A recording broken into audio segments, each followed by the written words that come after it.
We can't really wait to invite the most beautiful, young, dynamic preacher, Sister Shraddha from Jesus Alone Ministries.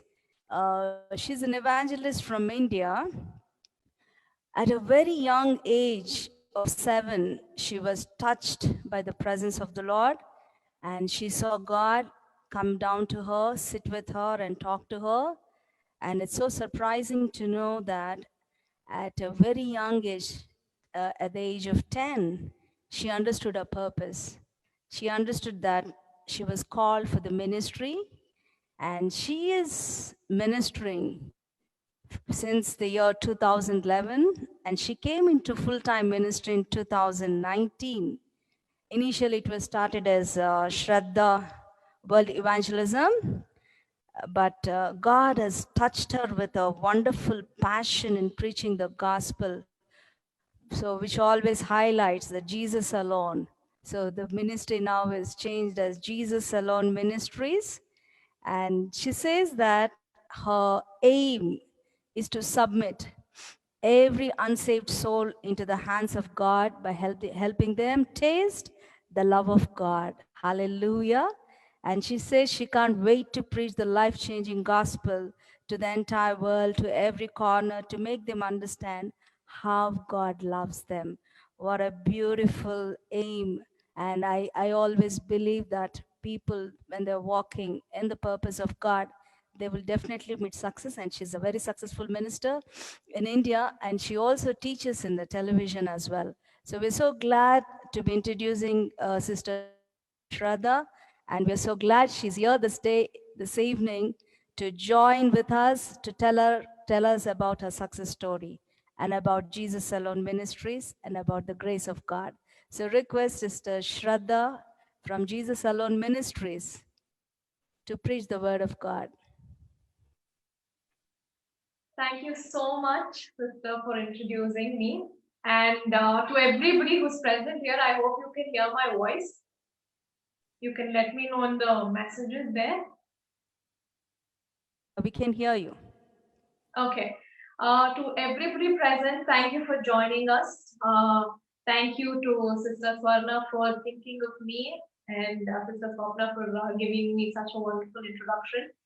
It's a pleasure every day, on honestly, to be having this passion to share about this gospel of grace. But the platform is also something that's very important. So I'm grateful for this opportunity to be able to share this gospel to so many people right now who's joined us today. And actually, when they've invited me and told me that there's this theme, I was actually thinking, oh, success story, and then they said, oh, you start to minister at such a young age, a success story. Actually, I've never really put so much time and effort into thinking so much, but actually, because of this, I started to recollect how my life was.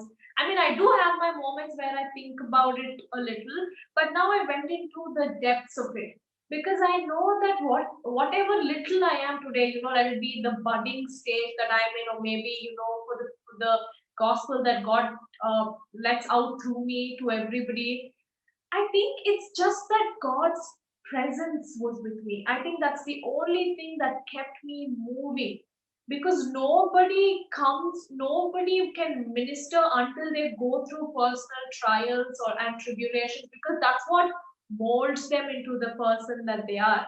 So, when I started evangelizing since 2011, it started off at a slow pace, but I did not really know the proper gospel. Then I just spoke on small topics such as faith, love. But it's only in 2017 that I was, should I say, hit by this gospel of grace that has taught me how Jesus must be the center of everything, how Jesus must be the number one, how we must focus on Him and everything else flows automatically. And that's how my life was. People think that I might have lived like a simple, an easy life with everything with me, that I got everything that I always wanted. You know, I've had my own share of troubles. I've had my own share of tribulations. I've had my own phase of testing. But I can thoroughly, with no second thought, say it's because of those that, you know, I am what I am today. And I know that in future, God will make me even better, because at the end, our ultimate goal is to be like Christ, you know, because we are made in His image.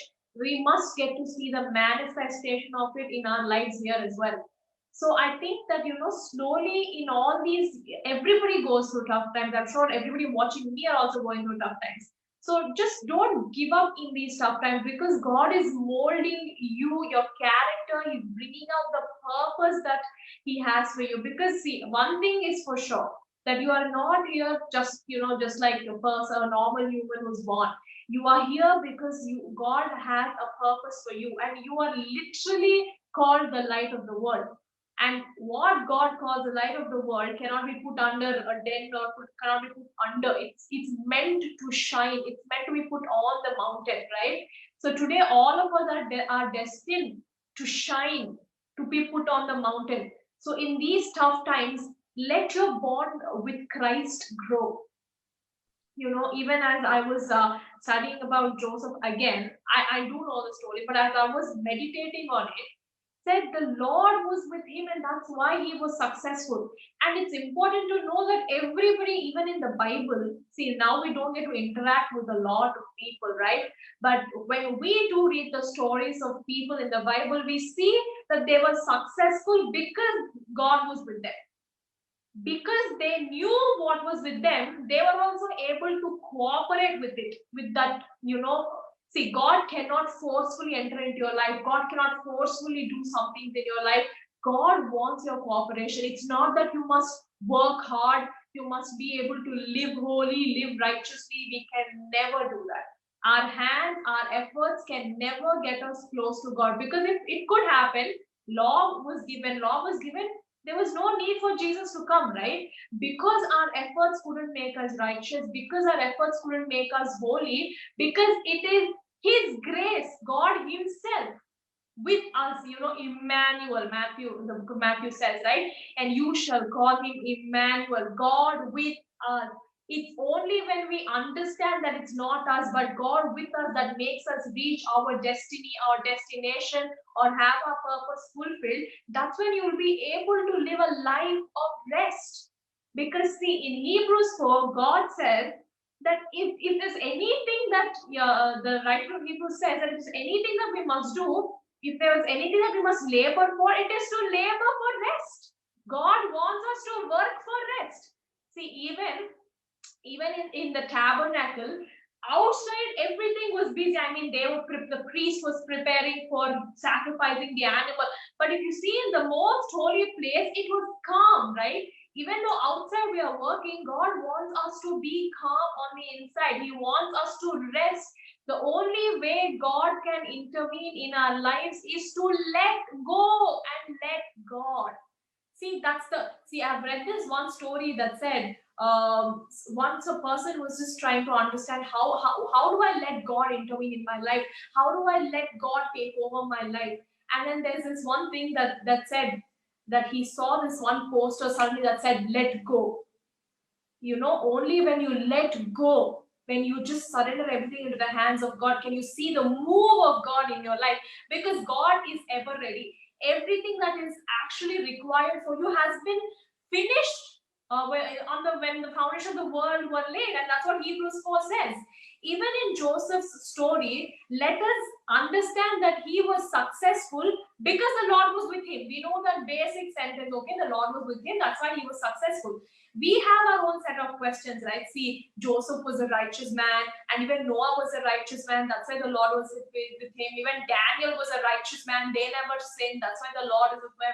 But oh, I have sinned. Oh, I've done so many unpardonable sins. Ages ago, my parents have done this. I have done this. See, if our sins could be a base for God to bless us, or for God to redeem us, or for whatever good thing, we will never be blessed. We will never be redeemed. The Bible says, while we were still sinners, Christ came and died for us. If God doesn't highlight your sin, He highlights God looks at what Jesus has done. He looks at us through the lens of the finished work of Jesus.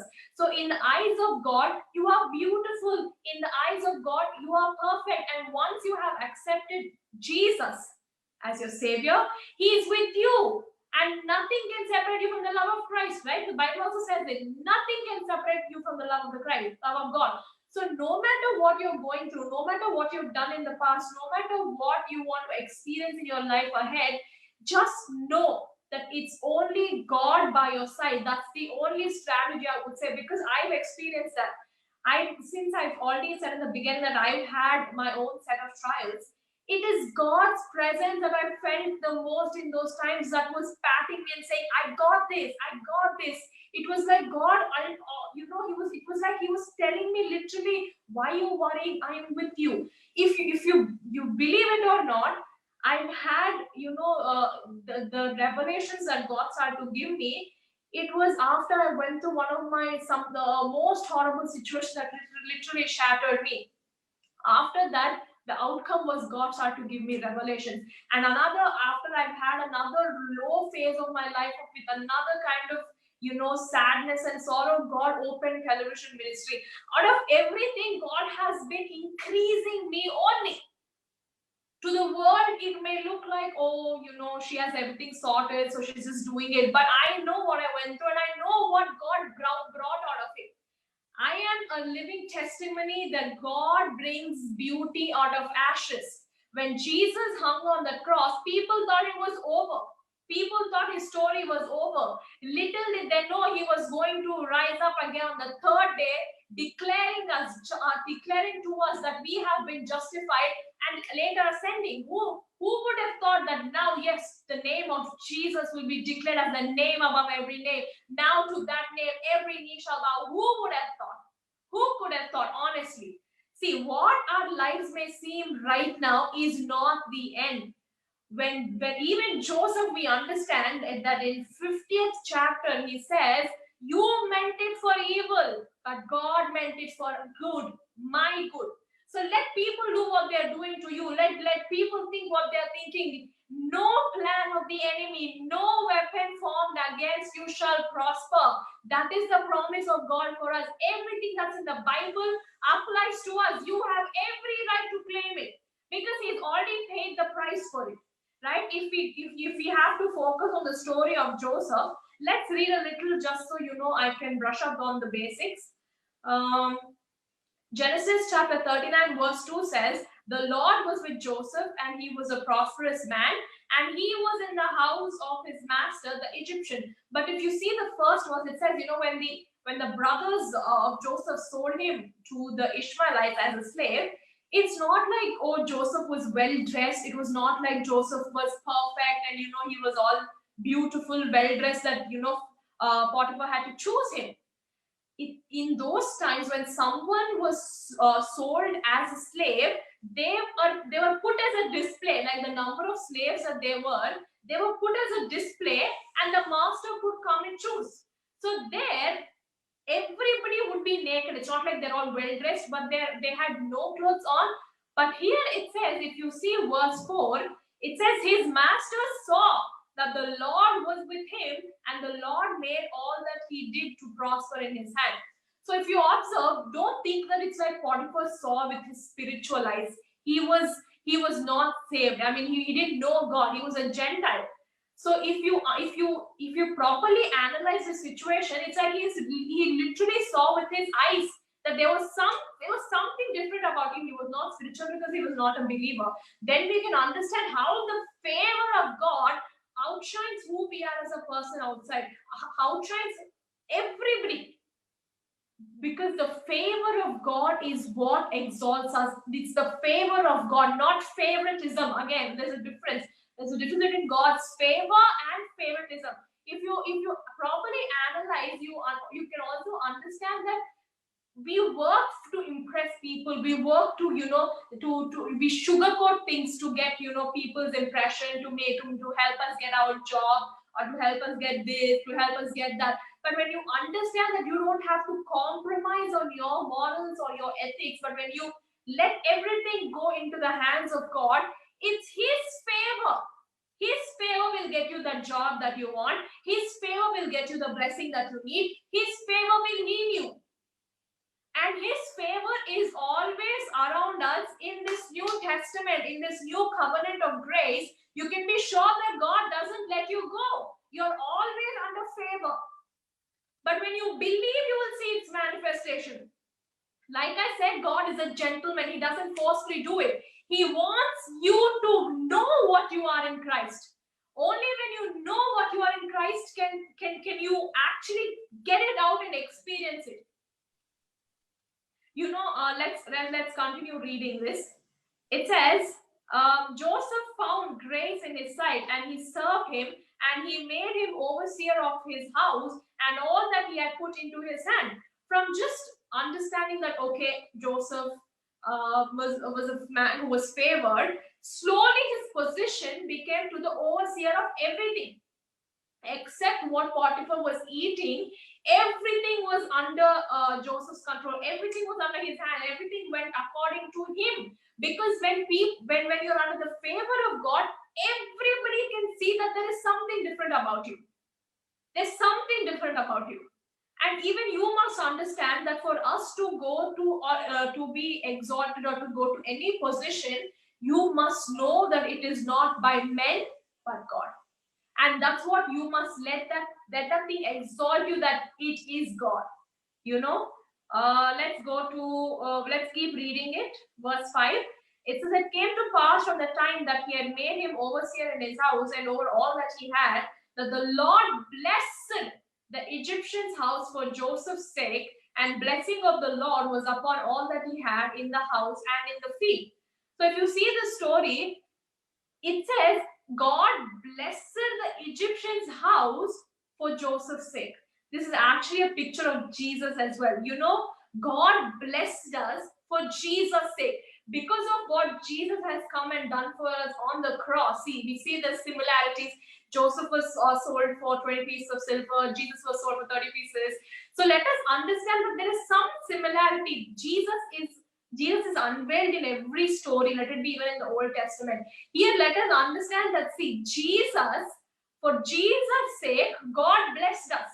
He actually blessed us. He called us righteous today. He sanctified us today.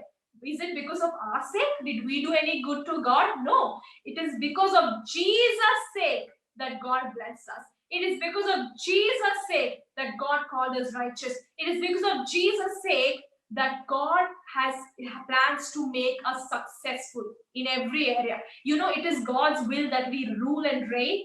And it is told that it is only through the grace and the gift of righteousness can one reign in life. Because it says death reigned through Adam, much more eternal life, grace, the abundance of righteousness reigns through those who are in Christ Jesus. It's written in Romans, right? So let us understand that for us to reign in life, it is linked to Jesus. And Jesus by himself is the person of grace. And the Bible also says Jesus is our redemption, sanctification, righteousness. So if we understand only when our focus is on Jesus, that's when we can rule and reign in our life. That's when we can be successful. Success is related to reigning, right? So only when your eyes are on grace, only when your eyes are on the gift of righteousness, it's not a salary that you're given, it's called a gift. You know, the gift of righteousness is on you because of Jesus. So understand that for us to, you know, the strategy that we are discussing about, it's only possible when our eyes and our personality is fixed, that it's not by us, but it's by Jesus, who has paid the price, who has given us this eternal life, who's given us this grace and gift of righteousness. So let us hold fast on to what God has given us through the person of Jesus, which is, like I said, grace and gift of righteousness. This is the strategy that we need to have. See, as good as it may sound, it is actually true that it is all paid. Our efforts are no longer something that God looks. Strategies is not something that you have to work hard, not something you have to put your brain into, your efforts into. God wants you to, if you want to work hard for that feeling, work hard to enter into that rest, like Hebrews 4 says. Enter into that grace, because God wishes that we rest. Let go of the steering wheel. Let God take over. Let God drive. You relax. When God himself is saying you rest, I will take care. The battle is his.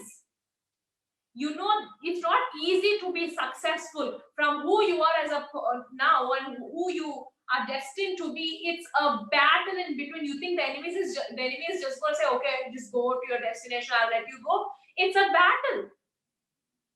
And in that battle, we know our efforts cannot win. We know we cannot always get over our temptations. We know that we, as human as we could be, we know how we submit because of sorrow, stress, or pressure. But when you know that the battle is meant to be lost, even if it's for your own destiny, you can relax because God wants to do it. He wants to take on the battle and give you the victory.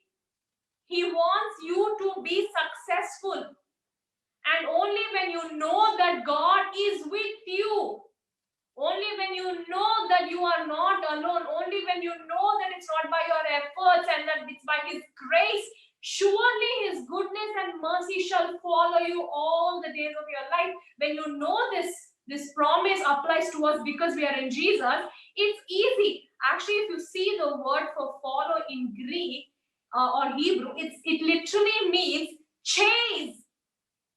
God said, goodness and His mercy shall chase us all the days of our life. Only when you're conscious of this wonderful blessing that God has put for us as believers, can you go ahead. You know how our thinking changes based on what we have, right?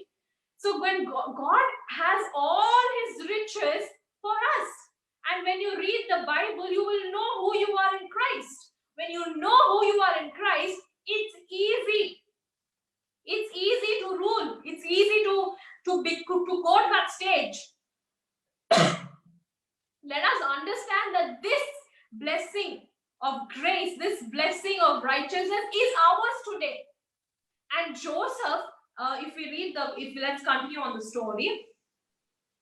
Yeah, if you read verse 6, it says, he left all that he had in Joseph's hand, and he knew not aught he had, save the bread which he did eat.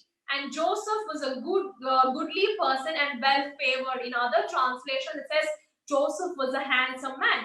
So just so you know that Joseph was not chosen by Potiphar because he looked good, it's put in the 6th verse.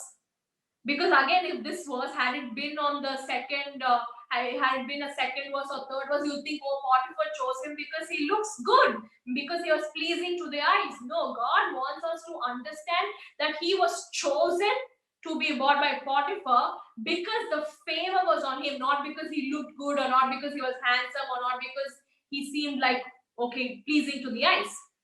He was favored, number one. Actually, to be honest, I think that's what made him handsome. You know, favor doesn't just give you that thing with people where, you know, they're all impressed with you, but I think it also changes you as a person outside. I think it makes you, it makes you beautiful. It makes you handsome even to people's eyes.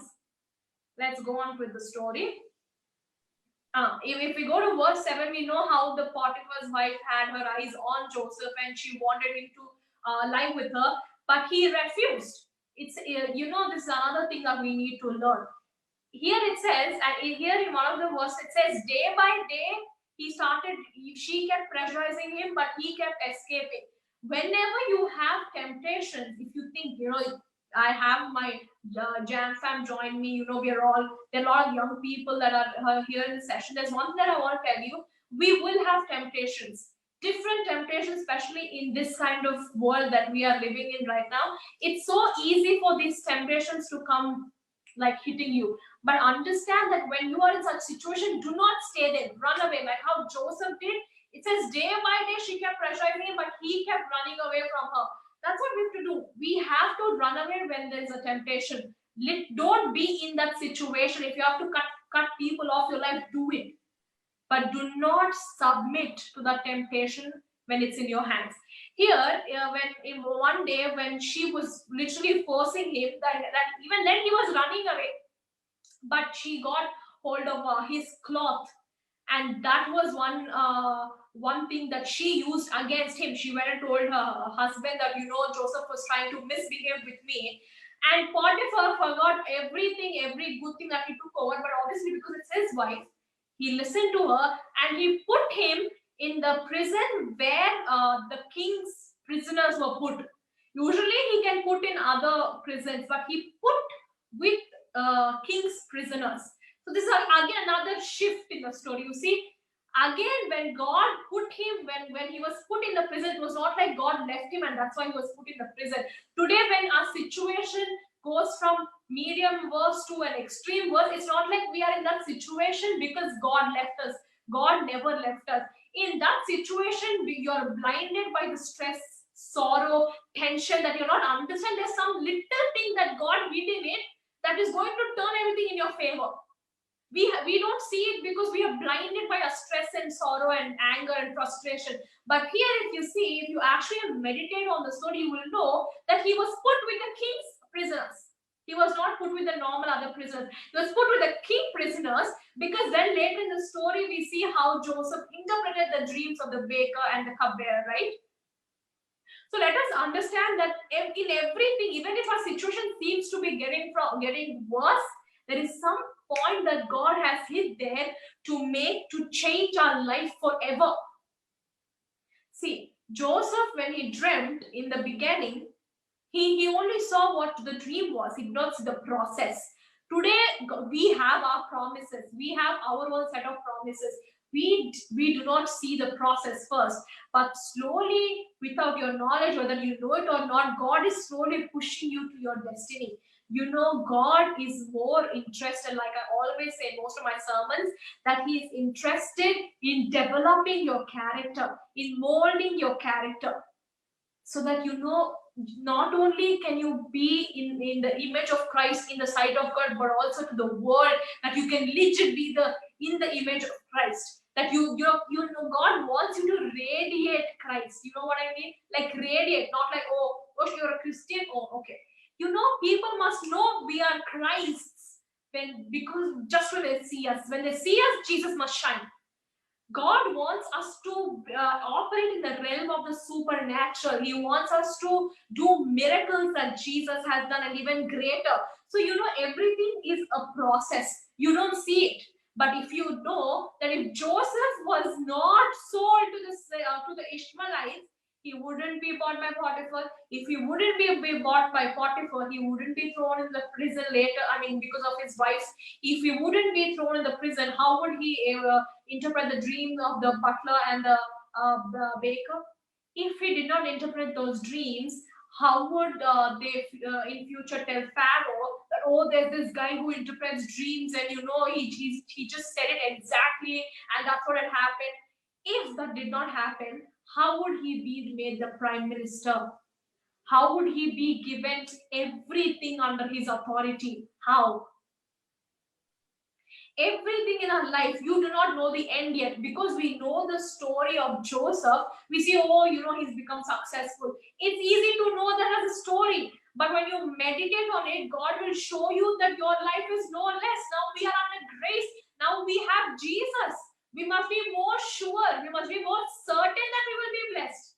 We must be more certain that, oh, definitely God is going to bring beauty out of these ashes. That's how I've been. When there was some tough situation for me, I did not say, oh, my life is over at this, or I don't think I'm going to, grow anymore. Because there are some times when I felt that maybe I was being stagnant and wasn't growing like how I wanted to. But I know that at that particular point, that God is in control. Even if I'm not, it's okay. God is in control. He has everything planned. He has everything sorted for my life and my ministry. And when I know that, okay, if I'm going through this situation, there is a reason for it. There's something that God is trying to do within me or in my life or through my life. Because God doesn't just put us in situations just like that until it has a purpose. Until it does you good, He will not put you in that position. You feel it's not for your good. You feel that this is going to end your life, that your life is going to be a failure. But you must understand that when Jesus is in your life, you will be successful. Actually, you are successful. You just have to see the manifestation of it, because His grace makes it available to us to make it gives us His access to be successful. So let us actually take time to understand that God has placed literally the gift of righteousness in us. Today God sees us righteous, and that is the only thing that makes us successful. If you see, even David, he says, Lord, take not your Holy Spirit from me. Don't let your presence go away from me. Because he knew that the reason that he was in that glory, or that he was in that royalty, is because of God's presence that was with him. Even Joseph, when Potiphar's wife comes up to him, he says, how can I sin? How can I do this cruel thing and sin against God? He didn't say, how can I sin against Potiphar? He said, how could I sin against God? Because he knew that God was with him right there at that moment. Even if no one's watching, he knew God was there. He knew that His presence was always there. He knew that it was His God's presence that made him favorable to men. That's why he said, how could I do this sin against God? All that we have to understand is that, whatever we are today, it's because of His presence. Let me even Solomon, for that matter, God gave him wisdom and wealth, but he corrupted that gift by bowing down to idols. And that's why, if you see, Solomon died at a very young age. He died when he was around 60. But if you see, during those times, everybody lived 110 and above. Solomon died early. He was given the greatest gift of wisdom. But still, when he corrupted the gift, God doesn't take away gifts, because the Bible says His gifts God doesn't take back. Once He's given, it's irrevocable. He cannot reverse it. He cannot take it back. So when Solomon corrupted his gifts, that's when he on his own chose to get away from the presence of God and chose to be with idols. And that's why we see that his life also ended fast. And for Joseph, if you see, God, I want to tell you this one verse which says,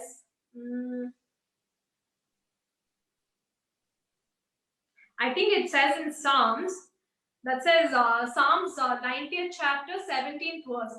It says, may the favor of the Lord our God rest on us, establish the work of our hands for us. Yes, establish the work of our hands.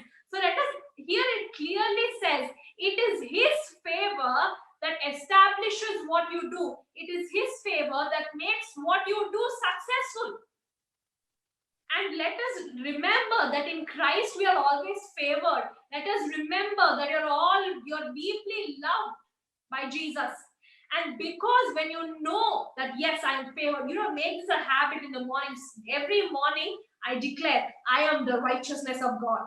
You also start to declare, I am the righteousness of God in Christ Jesus. I'm highly favored. Say, I am favored right now.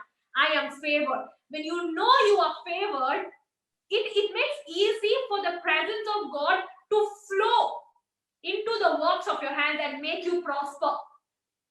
See, it's not easy, that it's not common, right, that whatever we do we prosper. But here it says, the favor of God establishes the work of our hands. Today, if we want, all of us want to be successful, all of us want to do well in life, but it's only possible when you know that you are favored by God. Actually, it's only possible by favor, which was only limited in the Old Testament on limited people. But today, for everybody under Christ, you are always favored. You are chosen. And God says this favor is a shield for the righteous. The Bible says it. His favor is a shield to the righteous. Let's go on to Psalms 105th Psalm, 19th verse. It says, until the time came to fulfill his dreams, the Lord tested Joseph's character. This has been my most favorite verse ever since I came across this. Let us understand that, see, the dream, the promise, the purpose was given in the beginning. Remember when Joseph told that you will all bow down to me, the sun, the moon, and the stars, everything will bow down to me. Okay, the dream was given, but here God says, until the time that God has set for these promises and the purpose to be fulfilled, God tested his character in between. See, here when God, here for us, testing our character means how are we holding on to God? How are we letting God intervene? How are we being conscious about who we are in Christ? How are we letting this battle be given into the hands of God? Because it's one thing to know we will be successful in our mind, but it's another thing to let God intervene and get the manifestation of the success out. Like I said, the strategy to rule and reign in life is forever grace and the gift of righteousness. Romans 5:17, right? The grace and the gift of righteousness. If we see, by you might think, oh, because sister, I have sinned. In Romans 3:23, it says, all have sinned and come short of the glory of God. Everybody ends the reading at this verse. But if you read, continue, it says, being justified freely by his grace through the redemption that is in Christ Jesus. Okay, everybody has sinned and come short of the glory of God. But what now? We have been redeemed. We have been purchased by the blood of God. Let us always keep our eyes on Jesus. Don't keep your eyes on the supply. Keep your eyes on the supplier. By Adam's disobedience, all of us have been made sinners. But by the obedience of Jesus, all of us have been made righteous. In the Old Testament, whether you sinned or not, you would still be called a sinner. But in the New Testament, if you can believe that oh, I'm a sinner because Adam sinned, if you can believe that, I dare you to believe that you are also righteous. Because it's not by our obedience, the Bible says. It says by his obedience we have been made righteous. The supply is always an overflow when you know the heart of the supplier. If you go to Matthew 6 from verse 25, it says, take no thought of your life, what I should eat, what I should drink, what I should wear. Oh my God, the situation right now, how will we live? Am I going to be alive? Am I going to have enough food to eat? Am I going to be healthy? Is the coronavirus going to attack me? Here it says, take no thought. If you continue, it says, is not life more than the meat and body, the raiment? Because a lot of people we see right now worry about clothes and food. But here it says, don't take thought about all these. See the fowls of the air. You see the birds. Do they do anything that they praise, that they sing, that they're just flying in the air? Do they do anything? But still God feeds them. So what makes you think that you have to work for God to bless you? What makes you think that God looks at your efforts for God to bless you? Are you not much more important and precious than the birds of the air? Do you not know how loved you are? See, it's always important to tap into the grace of God. If we do not know this grace, we are always going to live a life of fear and efforts and trembling. They're always trying to earn favor from God. But don't waste your time for what's already yours. God is already favored. I mean, you are already favored with God. His favor is around you as a shield. Psalm says that the favor of God shields the righteous. Today you have the righteousness of God because you've been redeemed by the blood of Christ.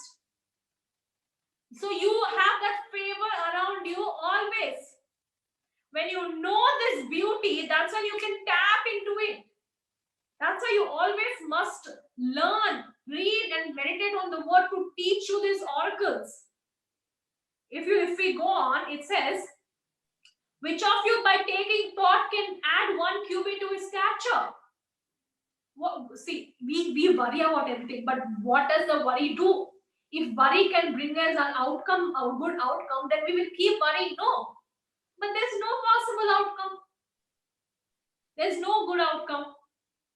Let us only try to understand that worry produces nothing but of God. Worry is of doubt. Worry is not faith. Worry is taking your eyes off God and putting your eyes on something that's not even true. But here it says, if you keep continuing, it says that, do you see the lilies of the field, how they grow, they toil not, neither do they spin. Here it's trying to say that they toil not, nor do they spin. It's trying to make us understand that lilies don't do anything, that they smell beautiful, that they grow.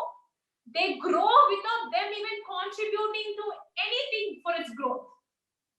And again here it says, I say unto you that even Solomon in all his glory was not arrayed like one of these. See, lilies don't do anything, right? But still they're so beautiful. That's what God says here. Not even Solomon, the wealthiest, the most royal, the most wise, not even he was that royal, that beautiful. Here God is trying to tell us that, see, it's never by our efforts that we can become successful, not by our efforts that we can grow. It is by His grace, the eyes on Him that will make us successful. So the only strategy that we should have our eyes on is on the grace of God. And with the grace of God means Jesus. Grace is not a theory or a person. It is it's not a theory, it's a person. And it's Jesus Christ. And again, like I said, when you know your identity, that you're the righteousness of God, when you know the fact that you don't have to work, put in efforts to be successful, but just let God take over and let no thought overtake your mind that, oh, what am I going to do now? Oh, what is going to happen? Do not surrender to all of this. Submit to the grace of God. Submit to Jesus, and He will take on your life with good pleasure. Okay, one more verse and I'll close. And here it says, verse 32. It says, "For after all these things do the Gentiles seek, for your heavenly Father knows that you have need of all these things." Here it's saying, it's the Gentiles that seek for meat, that seek for clothes, that seek for ways to become successful, that seek for strategies, that seek for how to please people. It's the Gentiles that do it. But here it says, but our Father already knows what you need. You don't have to put in effort that, oh, I need it, so I need to take this step. Oh, I need this, so I need to do this. You don't have to put in so much effort and stress and thoughts. That's for Gentiles. But here it says that God knows whatever you need. He's well aware. And that's why it says, what should you do to become successful? What should you do to have the provision that you want to see in your life? What should you do? Verse 33 says what you have to do. Seek first the kingdom of God and His righteousness, and all these things shall be added unto you. This is a basic verse. Everybody can tell it. But do you know the depth that is in this? The depth that is in this is to rely on seek the person of grace, which is Jesus. Righteousness is also Jesus. Kingdom of God is nothing but the glory of Jesus. Glorifying Jesus, bringing people to Him, bringing them to salvation. Salvation is nothing but Jesus. So only when you seek Jesus, all other things will be added unto you. Let it be a worldly success, materialistic success, finances, job, a good house, a great family, food to eat, clothes to wear. Everything that's of the world will be provided to you when your eyes are on the person of grace and righteousness, which is Jesus. And one thing I want you to know is that there is nothing in this world that can take away the presence of God from you. You do not have to pray like David, that, oh God, don't take away your Holy Spirit from me. Oh God, don't let go of me. There is nothing that is that powerful to separate you. Nothing has been created that will separate you from God, and nothing in the future will be created, because the Bible says you are sealed with the Holy Spirit, and you are forever knit with God. And every wall that was built between you and God, because sin was broken, and you are nearer to God than ever before. Now, God doesn't live in a box. He doesn't live in a temple. He lives in you. And your sin is not powerful than the grace of God, that it can push away God from your life. If you think that your sin is going to separate you from Jesus, if you think your sin will make God leave you, then you're indirectly saying that sin the grace of God. And the Bible says where sin abounds, the grace of God superabounds. So if you think your sin is powerful, let me remind you, my friend, that the grace of God is even more powerful. It superabounds your sin.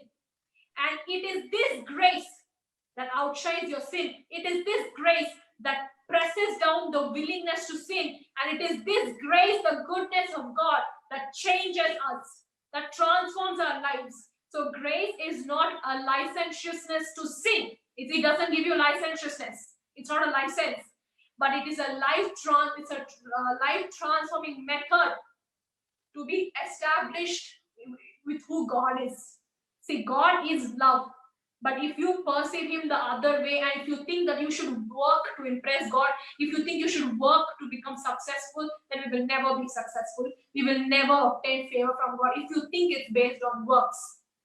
The good news is you are already favored. The good news is God is with you. The good news is Jesus lives in you. And the good news is that God wants you to be successful more than you want to be successful. And the strategy is just knowing all these points. The strategy is just knowing that Jesus is the answer no matter what the question is. No matter what question you bring, I will tell you how Jesus is the answer. Because I have seen that out of every ash situation that I've been to, like Joseph, the Lord was with him. Even when he was in a prison, God gave him favor with the guards. When he was with Potiphar, he gave favor with Potiphar. When he went later with Pharaoh, he gave favor. So there was always favor. Because Joseph was conscious that the presence of God was with him. He did not believe that, oh my God, my life has become such a mess. What am I going to do now? What is my life going to be? God, you left me. The Bible says he will never leave you nor forsake you. That's my testimony. When I was about around 7 years of age, I had a personal encounter with Jesus.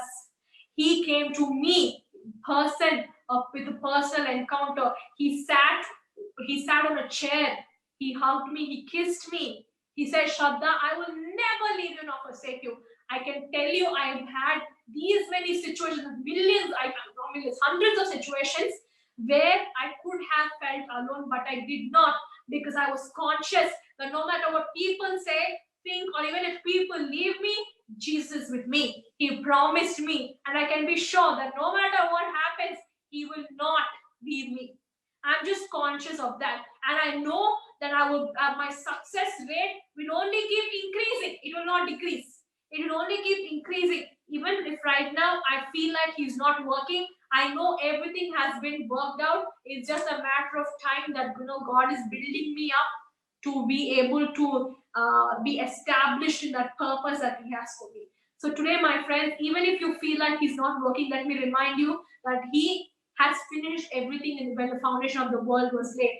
Everything is done.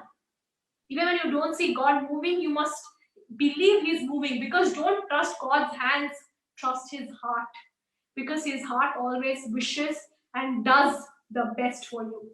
And this you must remember to be successful, that God is on my side. If God is for me, who can be against me? If God is on my side, whom shall I fear? Which devil is greater than my God? Which failure is greater than my God's plans? Which enemy's weapons are greater than my God's plans? No matter what you feel like is happening, believe that God is bringing something great out of your failures. Believe. See, your failure is a reminder. Your failure is actually double confirmation of the glory, the success, the magnificent greatness that God is going to bring in your life. Because the Bible says, for your shame, you will have double honor. So when will you have double honor? When you have shame. So it's different. You see, the biblical blessings, the biblical language is different. When you have shame, you can be sure of double honor. So we have all gone through our phase of trials, our shame, our tribulations, our sorrows. So if you've gone through all this, then congratulations for the double restoration of your joy, of your finances, of your glory, of every good thing in your life. Because God is the guarantee. When Jesus is involved, my friend, you can be sure that everything works out for your good. So see, there's no one human that has not gone through tough situations. And everybody who's watching this program right now, congratulations for the double restoration that you're going to see. Congratulations for the double success that you're going to see. Congratulations for the double honor that you're going to see. Congratulations on the double restoration of prosperity that you're going to see. Congratulations on every double good thing that you're going to see in the name of Jesus. Amen. So I end my session at this. I've gone past my time. Actually, I want to talk a lot more because of the time constraint, I'm not able to talk. So let us understand that today we are seated with Christ.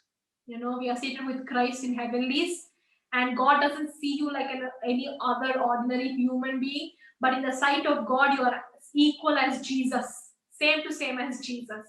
He has quickened us to be seated with Him, right? So you can text your anything that God has done in your life after this, because of your awareness that who you are in Christ, that you become successful because of your focus on Jesus. If there's any stories that you want to share with me, you can share with me on our Facebook, Instagram, which is on the name of Jesus Alone Ministries, which I've named after I've come to a understanding that it's never me, it's never what I speak, but it's Jesus and Jesus alone. And that's why, see, in everything, gospel is only good news when you highlight the person of Jesus. If Jesus is not the center of your sermon, then it's just a motivational speech. So I know that for any good thing to happen in our life, Jesus must be the center. So through the story of Joseph, I wanted to bring to your understanding that it's only when you're aware of the presence of God, the presence of Jesus with you, can you easily go ahead and rule and reign in life and become who you are destined to be, because God has made you to be more than a conqueror, right? So shall we pray and end my service? Okay, let's bow our heads and pray. Father, in the name of Jesus, Lord, we thank you for this opportunity. Lord, thank you for teaching us how to become successful, the strategies to become successful. Lord, thank you that it's only by your grace and righteousness can we rule and reign in life. Because, Lord, you said death reigned through Adam, the first Adam, but grace, much more will grace and the gift of righteousness shall reign through those to those in Christ Jesus. Lord, as the book of Romans confirms it, we believe in it, Lord, that we have been destined to be successful. And Lord, as we let go of everything into your hands, thank you for intervening in our lives, paving the way for our success. Thank you that in these times of testing, thank you for keeping us rooted in this word of grace, because we know, Lord, that it is your favor that establishes whatever we do. It's not our works, our efforts, but like I read in the book of Psalms, it's your grace, your favor that establishes us, that the work of our hands. Because, Lord, the other word for favor is grace in Hebrew, and we take it, Lord. It is your grace that establishes the work of our hands. And thank you, Jesus, for blessing everybody who's watching this. Lord, we pray for the organizers, the prayer warriors, the audience, everybody who's watching it. Lord, thank you for your hedge of protection on them. Thank you for keeping them safe during these times.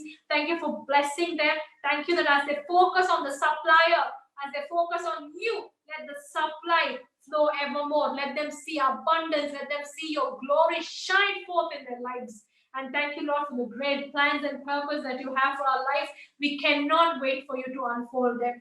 And thank you, Lord, for your great purpose for the ministry, for the meetings that are being conducted through Sister Swarna and her team and her prayer warriors, our organizers.